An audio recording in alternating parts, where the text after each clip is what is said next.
बिस्मिल्लाहिर्रहमानिर्रहीम। ये जिस जगह पर मैं बड़े मज़े से बैठा हूँ, ये आज से सिर्फ़ 2 साल पहले यहाँ पर कोई बैठने के लिए जगह भी नहीं थी, साया नहीं था। तो हमने यहाँ पर पौधे लगा दिए। पौधे क्यों लगाए कि यहाँ पर एक बंदा रेहड़ी लगाता था, गोल गप्पे लगाता था। उसने कहा जी मुझे तो छाँव नहीं है। मैंने कहा जी आपकी छाँव का हम बंदोबस्त कर देते हैं, लेकिन क्या आप पानी डालेंगे? उसने कहा जी पानी लगाना मेरी ज़िम्मेदारी है। तो हमने यहाँ पर ये पौधे आज से 2 साल पहले लगाए और अल्हम्दुलिल्लाह इस टाइम ये तकरीबन टनल बन चुके थे।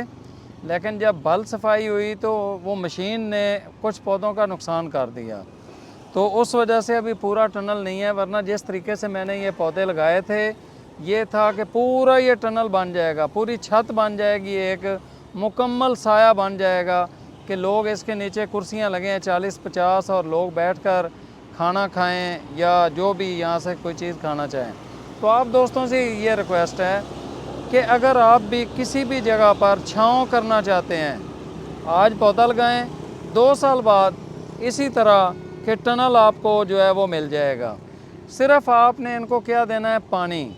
ये और कुछ नहीं मांगते हैं, ये सिर्फ़ पानी मांगते हैं। पानी आप जितना ज़्यादा देंगे उतना ज़्यादा अच्छा ये पौधे से दरख्त बन जाएगा।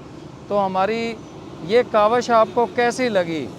आप दोस्तों से भी ये रिक्वेस्ट है कि अपने घरों के अंदर, गली और मोहल्ले के अंदर इसी तरह पौधे लगाएं, ताकि 2 साल के बाद आप भी वहाँ पे बैठ सकें, आपके बच्चे भी बैठ सकें, आपकी गाड़ी मोटरसाइकिल भी वहाँ पर आप खड़ा कर सकें। गर्मी शदीद से शदीद तर होती जाएगी। इसका सिर्फ़ एक हल है कि ये जो हमारे ईंटों के मकान है उसके नीचे हम नहीं बैठ सकेंगे।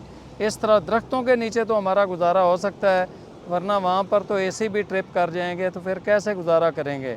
इसलिए दरख्त लगाएं, अपनी आने वाली नस्ल को बचाएं, दरख्त लगाएं, पाकिस्तान को सरसब्ज़ और शादाब बनाकर अपनी कौमी ज़िम्मेदारी पूरी करें। बहुत शुक्रिया।